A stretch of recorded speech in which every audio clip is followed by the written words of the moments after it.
हो गया। चलिए देखिए, आज हम संविधान के भाग 5 पढ़ने वाले हैं। भाग 5 में है संघ सरकार। संघ सरकार क्या होता है, संघ सरकार के कितने अंग होते हैं, सारी चीज की चर्चा करेंगे। तो देखिएगा भाग 5 अनुच्छेद भाग 5 है, अनुच्छेद जाता 52 से लेकर के 151, जिसकी क्या कहा गया, संघ सरकार। संघ के मतलब क्या होता है, संघ के मतलब हुआ केंद्र और राज्यों के बीच में कैसा संबंध रहेगा, दोनों का संबंध किस तरह से रहेगा, पिता या पुत्र या पिता या भाई भाई का रहेगा, किस तरह से रहेगा, इसकी सारी चर्चा कहाँ किया गया, संघ सरकार में। ठीक है, संघ सरकार कहेगा संघ की विशेषता क्या होती है, संघ की विशेषता, संघ की विशेषता। देखिए संघ की विशेषता पहली नंबर 1 तो होता है संविधान की सर्वोच्चता, संविधान की सर्वोच्चता, संविधान की सर्वोच्चता, स्वतंत्र न्यायपालिका, स्वतंत्र न्यायपालिका, स्वतंत्र न्यायपालिका। नंबर 3 में शक्तियों का विभाजन, शक्तियों का विभाजन, शक्तियों का विभाजन। अर्थात ये पूरी तरह से यहाँ लिखा हुआ था शक्तियों का विभाजन, सभी को अपना अपनी सूची रहता है, सब अपनी अपनी सूची पर काम करते हैं।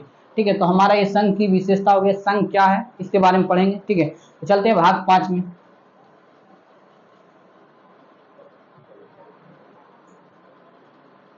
देखिएगा भाग 5 जो है, भाग 5 को कितने भागों में बांटा गया, तो 4 भागों में। सबसे पहला में कार्यपालिका, विधायिका, न्यायपालिका और सीएजी कैग। कार्यपालिका क्या होती है, कार्यपालिका जो होती है काम करने वाला, संविधान में जो भी नियम बना है उसको लागू करने वाला काम कौन करेगा, कार्यपालिका। ठीक है, नियम को लागू करने वाला कौन होता है, कार्यपालिका। कहेगा नियम बनाता कौन है, तो विधायिका।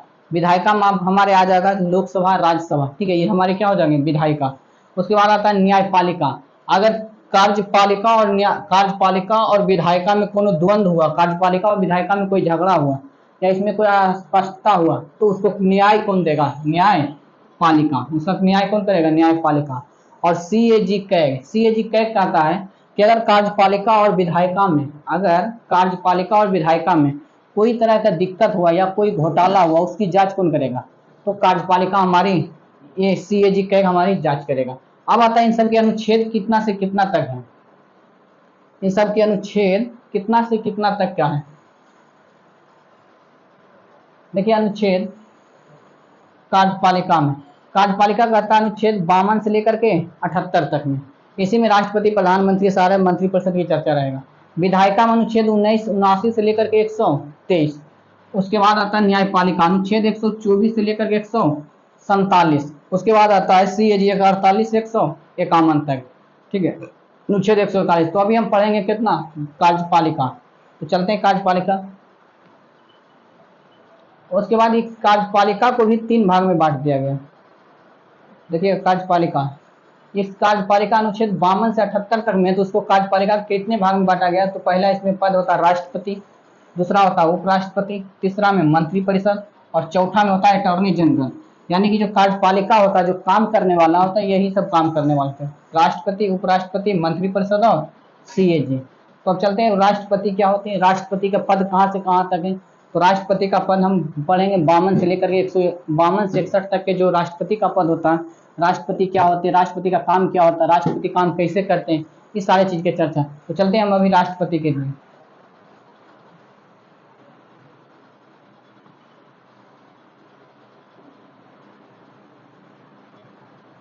देखिएगा राष्ट्रपति, राष्ट्रपति क्या होता है, देखिए राष्ट्रपति जो होता है देश का एक प्रमुख व्यक्ति यानी संवैधानिक पद होता है, और देश का अध्यक्ष होते हैं, ये पूरे देश का एक अध्यक्ष होते हैं। तो अनुच्छेद 52 में हमारे राष्ट्रपति के पद की चर्चा है। देखा राष्ट्रपति एक का एक पद है, राष्ट्रपति का पद अनुच्छेद 52 में कहा गया। और ये राष्ट्रपति का जो पद होता है हमारा संवैधानिक पद होता है। देखिए सर्वोच्च पद है और संवैधानिक पद है। देश का सबसे अगर बड़ा पद है कार्यपालिका में, तो सबसे बड़ा कार्यपालिका का पद जो है वो हमारा क्या है, राष्ट्रपति का सर्वोच्च संवैधानिक पद है। उसके क्योंकि इसकी चर्चा संविधान में किया गया अनुच्छेद 52 के तहत। आगे देखिएगा इनका जो पद है, इनका जो पद है ब्रिटेन से लाया गया, इनका जो पद है ब्रिटेन से लाया गया, इनका पद कहाँ से लाया गया, ब्रिटेन से। लेकिन जो इनका पद है, इनका जो पद है ब्रिटेन के राजा के पद के बराबर है। इनका जो पद है ब्रिटेन के राजा के बराबर होता है। इसका पद कभी भी खाली नहीं हुआ, क्योंकि यह एक संवैधानिक पद है और ध्यानात्मक पद है, इसलिए इनका पद कभी भी खाली नहीं होना चाहिए। उसके बाद अगर पद कोई मृत्यु भी हो जाता है तो तत्कालिक के लिए उपराष्ट्रपति को इसकी जगह पर बुला लिया जाता है। आगे देखिए, भारत का प्रथम नागरिक होते हैं जो राष्ट्रपति होते हैं, वो भारत का प्रथम नागरिक होते हैं, वो प्रथम नागरिक होते हैं। अगर कहेगा कि भारत के प्रथम महिला कौन होंगे, तो वो राष्ट्रपति की पत्नी होती है। भारत के प्रथम महिला कौन होते हैं, तो वो राष्ट्रपति की पत्नी होती है। राष्ट्रपति की कौन होते हैं, पत्नी। उसके बाद आता है, यह राष्ट्र का अध्यक्ष होता है। ये क्या होते हैं, राष्ट्र के अध्यक्ष होते हैं, राष्ट्र का मेन आदमी होता है। इसलिए किसी भी देश में जा सकते हैं, तो इनके लिए कोई भी वीजा की जरूरत नहीं पड़ता। ये किसी भी देश में स्वतंत्र रूप से जा सकते हैं, अपनी बात को रख सकते हैं, वहां से लौट सकते हैं। इनके लिए कोई भी वीजा की जरूरत नहीं पड़ती है।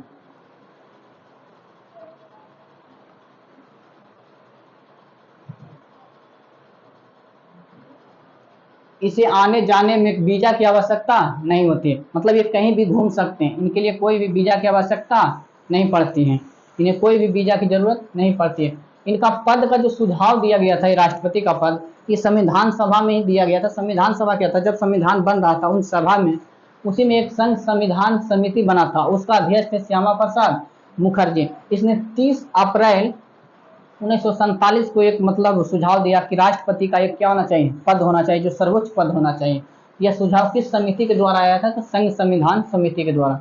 आगे देखिएगा, राष्ट्रपति का पद देश की एकता, अखंडता तथा संप्रभुता का प्रतीक माना जाता है।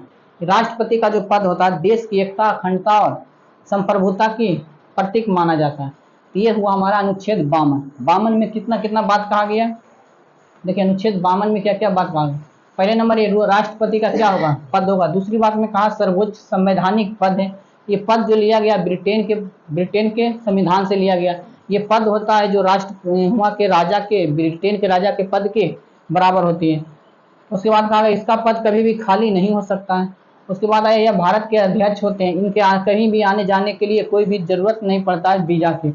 उसके बाद आता है, संघ संविधान समिति के द्वारा इनके पद को सुझाव दिया गया था श्यामा प्रसाद मुखर्जी के द्वारा। राष्ट्रपति का पद देश की एकता और अखंडता के लिए प्रतीक माना जाता है। ये इतना हमारा बात था अनुच्छेद 52 में। अब चलते हैं अनुच्छेद 53। अनुच्छेद 53 क्या कहता है, अनुच्छेद 53 कहता है कि संघ की कार्यपालिका शक्ति किनके हाथ में होगा, मतलब संघ की जितना भी काम, नियम, कानून जो लागू होगा। कार्यपालिका का मतलब होता है नियम लागू करने वाला। नियम लागू करने वाला कौन होंगे, तो प्रधानमंत्री होंगे, राष्ट्रपति होंगे। ये लागू किनको करने के लिए कहेंगे, तो जितना भी प्रशासनिक लोग हैं वो लोग क्या करेंगे, लागू करेंगे। तो वही बोला है कि अनुच्छेद 53 में कह रहा है कि संघ की कार्यपालिका शक्ति राष्ट्रपति में निहित होती है। संघ की कार्यपालिका शक्ति राष्ट्रपति में क्या होती है, निहित होती है। अर्थात जितना भी कार्यपालिका शक्ति होगा वो राष्ट्रपति ही करेंगे।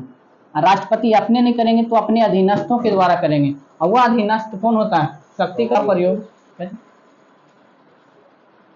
शक्ति या स्वयं या अपने अध्यक्ष के द्वारा करेंगे। ये अधीनस्थ की चर्चा कितना आता है, अनुच्छेद 74 में, जिसको मंत्री परिषद बोलते हैं। मतलब राष्ट्रपति के अपना टाइम भी नहीं है कि कुल काम अपने कर सकते हैं। इसीलिए कह दिया गया है कि संघ की कार्यपालिका जो काम होगा वो अपने शक्ति का प्रयोग स्वयं या अपने अधीनस्थों के द्वारा करेंगे। और अधीनस्थ में कौन, मंत्री परिषद। अनुच्छेद 74 आज इसी मंत्री परिषद में आ जाते हैं प्रधानमंत्री, जितना भी मंत्री हुआ, गृह मंत्री, राज्य मंत्री, सारा चीज कौन होंगे, यही। तो ये सारा काम कौन करते हैं, अधीनस्थ। अधीनस्थ मतलब मंत्री परिषद के लोग ही काम कर रहे हैं। अर्थात मंत्री परिषद का जितना भी काम, जो भी राष्ट्रपति का काम होता है, कौन देखता है, मंत्री परिषद में।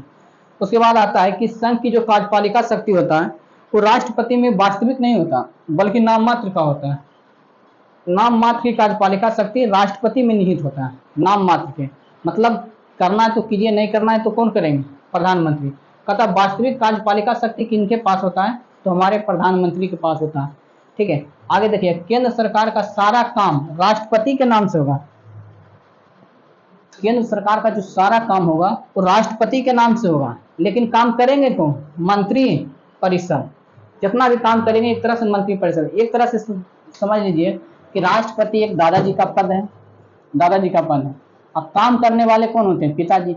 सारा काम नाम होगा, नाम से किनके नाम से होगा, कोई भी काम किनके नाम से होगा, तो दादाजी के नाम। लेकिन एक्चुअली में काम कौन करेंगे, तो हमारे प्रधानमंत्री या मंत्रिपरिषद के ही काम करते हैं। इसलिए कहा जाता है कि राष्ट्रपति का जो कार्य है, जो काम करने का जो शक्ति है उनके पास, नाम मात्र की है।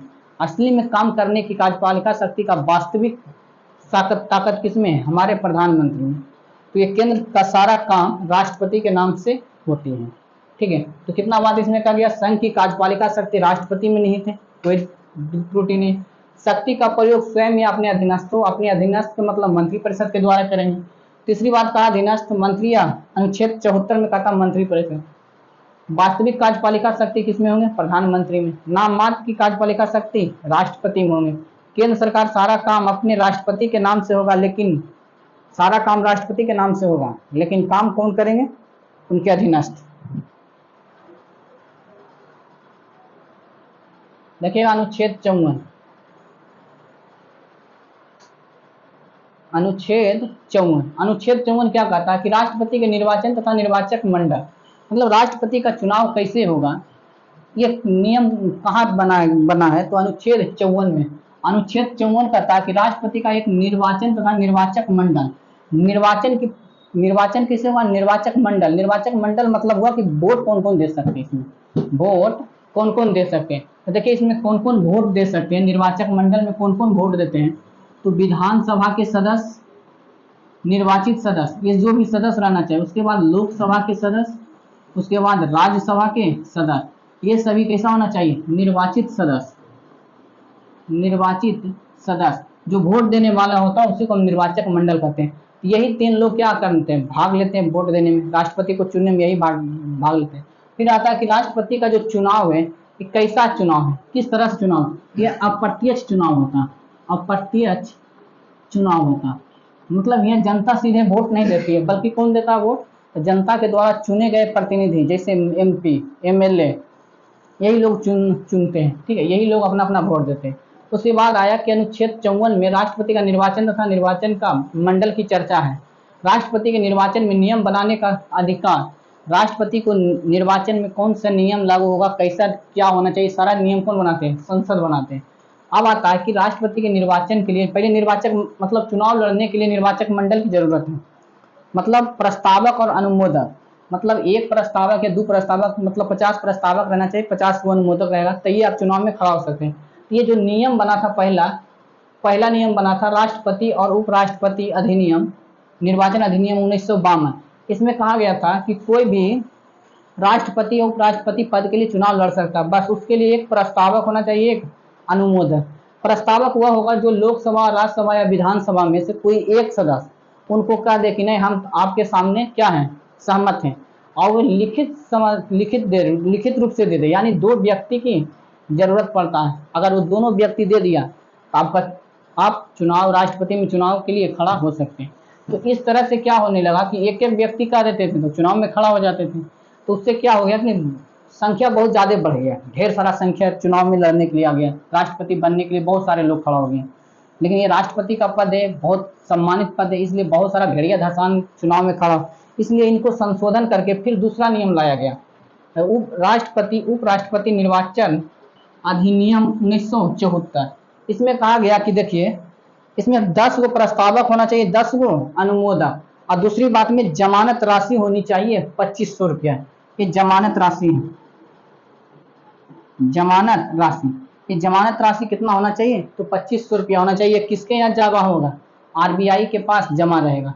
तो ये 3 बात कहा गया अधिनियम 1974 के तहत कि 10 गो प्रस्तावक यानी 10 गो सांसद या 10 गो विधायक आपको कह देगा लिखित रूप में कि आप चुनाव में खड़ा हुए, हम आपके साथ हैं, तो आप चुनाव लड़ सकते हैं। लेकिन इससे भी नहीं ज्यादा होगा, क्योंकि इसमें भी बहुत सारे लोग खड़ा हो रहे हैं, बहुत ज्यादा से ज्यादा खड़ा हो रहा है, भीड़ यहाँ भी बढ़ रहा था। इस फिर भीड़ को छाटने के लिए एक तीसरा नियम लाया गया, एक तीसरा नियम लाया गया, एक तीसरा नियम लाया गया।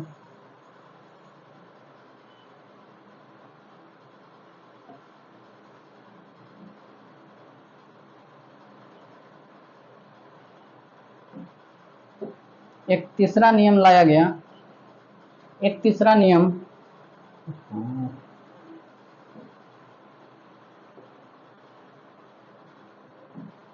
एक तीसरा नियम लाया गया। तीसरा नियम राष्ट्रपति उपराष्ट्रपति निर्वाचन संशोधन अधिनियम 1997। इस 97 में अधिनियम में लाया गया क्या कि प्रस्तावक तो 50 गो रहना चाहिए, अनुमोदक भी 50 गो, मतलब अब 50 मतलब 100 आदमी का आपको जरूरत पड़ेगा, 100 आदमी के, तभी आप चुनाव लड़ने के लिए 50 गो प्रस्तावक कहेगा कि हाँ हम इसके साथ हैं, 50 गो लिखित रूप से कहेगा, 100 गो तो लिखित रूप से रहेगा, दोनों क्या हो गया 50 प्रस्तावक 50 अनुमोदक। उसके बाद इसमें जमानत राशि को 15,000 रुपया कर दिया गया। कई एक बार क्वेश्चन पूछता है कि राष्ट्रपति के लिए जमानत राशि कितना होता, तो 15,000 रुपया। अगर आप चुनाव में लड़े, अगर चुनाव में आपको 1/6 मत भी नहीं मिला, 1/6 मत नहीं आया, तो आपका जमानत राशि क्या हो जाएगा, जब्त। मतलब ये जमानत राशि एक क्या होता है, मतलब एक सिक्योरिटी रखा जाता है कि आपको कितना वोट आता है। अगर आपको 1/6 वोट आया तो आपको पैसा नहीं मिलेगा, इसी को बोला जाता है जमानत जब्त। जमानत जब्त का मतलब कुछ होता नहीं, मतलब 1/6 जो 15,000 रुपया जमा किए ना आरबीआई के पास, वो आपको नहीं देगा। अगर 1/6 से ज्यादा वोट लाए हैं तो आपको मिल जाएगा। अब आता है निर्वाचक मंडल में। निर्वाचक मंडल में कौन कौन शामिल होते हैं, राष्ट्रपति के निर्वाचक मंडल मतलब कौन कौन वोट दे सकते हैं, तो देखिएगा हमारे लोकसभा, राज्यसभा और विधानसभा, ये तीनों का निर्वाचित सदस्य, मतलब लोकसभा, राज्यसभा और विधानसभा के तीनों के निर्वाचित सदस्य क्या लेते हैं, भाग लेते हैं। ये तीनों को भाग ही लेते हैं, निर्वाचित सदस्य भाग। लेकिन 1970वां संविधान 1990 में जम्मू और कश्मीर, दिल्ली, पुदुचेरी को भी क्या कर लिया गया, शामिल। मतलब ये तीनों के, जम्मू कश्मीर, दिल्ली और पुदुचेरी के विधानसभा सदस्य,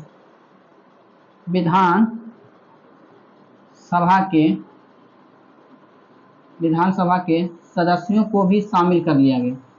शामिल क्यों कर लिया गया, क्योंकि ये सारे राज्य हैं, ये जो सारे राज्य हैं केंद्र शासित प्रदेश राज्य है, लेकिन केंद्र शासित प्रदेश राज्यों के साथ साथ यहाँ विधानसभा भी है। और बताइएगा यहाँ क्या लिख ले, विधानसभा का सदस्य, तो इसको भी क्या कर लिया गया, शामिल। 70वां संविधान संशोधन 1990 के तहत, मतलब 1990 में, मतलब ये तीनों भी राष्ट्रपति के चुनाव में वोट डाल सकते हैं। तो राष्ट्रपति का उपराष्ट्रपति निर्वाचन संशोधन अधिनियम 1997 के तहत अभी कितना लगता है, तो 50 प्रस्तावक और 50 अनुमोदक, तभी आप राष्ट्रपति में खड़ा होंगे। जैसे अभी खड़ा हुए थे द्रौपदी मुर्मू, तो उसमें कितना थे, 50-50 दोनों थे। ठीक है, तो चलते हैं आगे।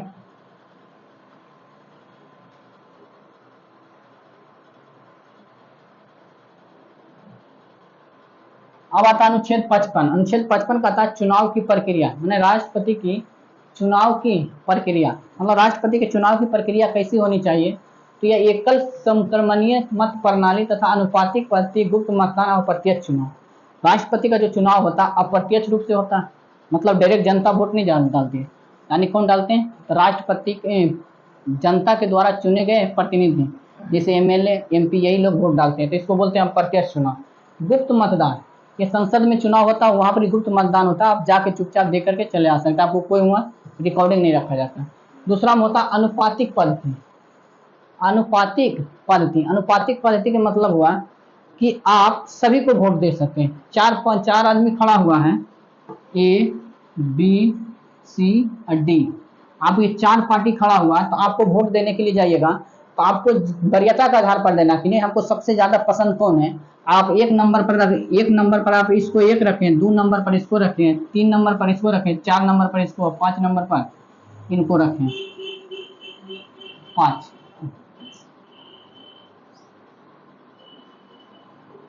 4 नंबर पर इनको रखें। फिर दूसरा आदमी गया, फिर उनका दिया कि नहीं एक आदमी ए नंबर जो कैंडिडेट है बढ़िया नहीं, हम 1 नंबर पर बी को रखेंगे, और 2 नंबर पर सी को, 3 नंबर पर डी को, और 4 नंबर पर ए को, तो इस तरह से वोट देगा। फिर चौथा आदमी जाएगा तो कहेगा नहीं हम 1 नंबर पर इनको रखते हैं, 2 नंबर पर इनको, 3 नंबर पर इनको, 4 नंबर पर इनको। अभी 3 वोट दे दिया, अभी तीनों वोट में से जिसका पहले नंबर 1, पहला जो है मतलब वरीयता क्रम के सबसे पहला वरीयता सबसे ज्यादा कौन किसको किया है, तो ए नंबर वाले को पहले चरण की जनगणना में, पहले चरण की चुनाव में होगा, तो इसमें ए को पहले वरीयता क्रम में, मतलब सबसे जो फर्स्ट एक वरीयता दिया वो कितना, ए का, तो ए का 2 वोट है, इसमें 1 वोट है, इसमें 1 को नहीं, इसमें भी 1 को नहीं, तो ये 2 वोट आ गया। तो 2 वोट से क्या होंगे, जीत जाएंगे कौन, राष्ट्रपति का जो एक पर नाम पर चुनाव खड़ा होगा वो एक जीत जाएगा। यही बोला जाता है कि अनुपातिक पद्धति, मतलब सभी को वोट देना। ये नहीं कि हम लोग में जैसे पंचायत समिति में चुनाव देवे जा रहे थे किसी एक को देख के चलाते, यहाँ सभी को देना, किसी को वरीयता के आधार पर कि नहीं सबसे ज्यादा पसंद नहीं है, सबसे ज्यादा पसंद नहीं है, तो ये होता है अनुपातिक पद्धति। एकल संक्रमणीय मत प्रदान मतलब आप एक ही को के मतलब आप एक ही आदमी को सबसे श्रेष्ठ मान सकते हैं, ठीक है। तो ये होता है एकल संक्रमणीय मत प्रणाली। तो क्या हुआ, अनुच्छेद 55 में चुनाव की प्रक्रिया था, कैसा कैसा था अनुच्छेद 55 में चुनाव की प्रक्रिया। और इसी में कहता है राष्ट्रपति की कोटा, राष्ट्रपति की कोटा, राष्ट्रपति की कोटा। अगर ये चुनाव जो हुआ, इस चुनाव में राष्ट्रपति को 50% वोट से ज्यादा आना चाहिए, 50% से 50% प्लस 1 वोट आना चाहिए, तभी वो राष्ट्रपति बनेगा। अगर अब 50-60 वो खड़ा हो गया, उसमें से किसी को 10 वोट मिला और जीत गया, ऐसा नहीं होना चाहिए। कोई भी राष्ट्रपति चुनाव जीतेगा तो उसको 50% से प्लस ज्यादा वोट आना ही चाहिए। अगर नहीं आता है तो इन सारे वोटों को जो फेल हो गया उनको इनका चुनाव में क्या कर दिया जाता है, बांट दिया जाता है बराबर बराबर, ठीक है। तो राष्ट्रपति की चुनाव की प्रक्रिया हो गया। राष्ट्रपति का चुनाव का कोटा कितना होगा, 50% प्लस 1। आइए देखते हैं राष्ट्रपति के चुनाव में। इसे चुनाव हुआ था 2023 में, जैसे राष्ट्रपति का चुनाव हुआ था 2023 में। देखिए अनुपातिक पद्धति, अनुपातिक पद्धति माने कि हर एक का जो वोट वैल्यू होता है, राष्ट्रपति जो एमएलए का वोट वैल्यू होगा, विधानसभा के जो सदस्य होगा उसका भी एक वोट वैल्यू होगा। तो देखिए कुल एमएलए का कुल वोट वैल्यू पूरे देश में जितना एमएलए है उसका वोट वैल्यू कितना, 5,43,231 वोट। जबकि कुल एमपी का कुल वोट कितना, 5,43,200। क्या कुल वोट कितना है राष्ट्रपति के चुनाव के लिए, कुल वोट कितना, तो 10,86,431 वोट है। एमपी का एक वोट का वैल्यू कितना था, अगर एक एमपी वोट डालता था उसका एक वोट का वैल्यू जो था अनुपातिक रूप था कितना, 700। लेकिन वही कहेगा कि एक बिहार के एमएलए का वोट कितना था, 173। यानी कि एक विधायक वोट डाले तो उसका एक वोट का मान कितना हुआ, 173। जबकि एक एमपी वोट डालेगा तो उसका एक वोट का मान कितना होगा, 700। एक वोट डालेगा तो 700। अब आया इतना, अब कहता है कि इसमें किनको कितना वोट आया था। अब बताइए इसमें कोटा कितना होना चाहिए, इसमें कोटा का 10,84,000 का 50% प्लस 1, इतना वोट आवेगा तभी आप राष्ट्रपति के लिए चुनाव जीतिएगा, चुनाव जीतिए, आपको राष्ट्रपति बनना होगा। उसके बाद देखिए कितना किनको कितना वोट आया था। देखिए ये राष्ट्रपति द्रौपदी मुर्मू थे, इधर यशवंत सिन्हा थे। 2022 में चुनाव हुआ था, 2022 में चुनाव हुआ था, इधर द्रौपदी मुर्मू, इधर यशवंत सिन्हा। देखिए राष्ट्रपति द्रौपदी मुर्मू को मिला था 6,32,669 वोट, जबकि यशवंत सिन्हा को 4,57,995 वोट ही मिला था। अब आएगा टोटल सीट्स था 543, वोट वैल्यू था 708, टोटल वोट वैल्यू था कितना, 3,08,84। इसी तरह से था असेंबली में कितना टोटल, लेकिन मिला था किनको,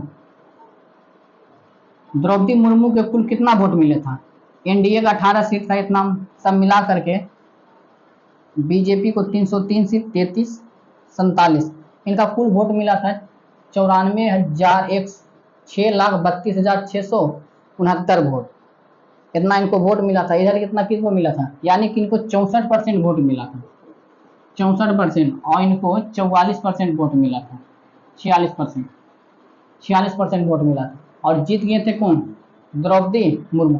वही सब दे लिया कि लोकसभा में देखिए 94,100, मतलब राज्यसभा से द्रौपदी मुर्मू को कितना वोट मिला था, 94,184, जिसमें एमपी बीजेपी के लिए 92 वोट दिया था, एनडीए के अलायंस के 18 वोट था, और अदर पार्टी भी 23 वोट डाल दिया था, जिसके कारण 94,000।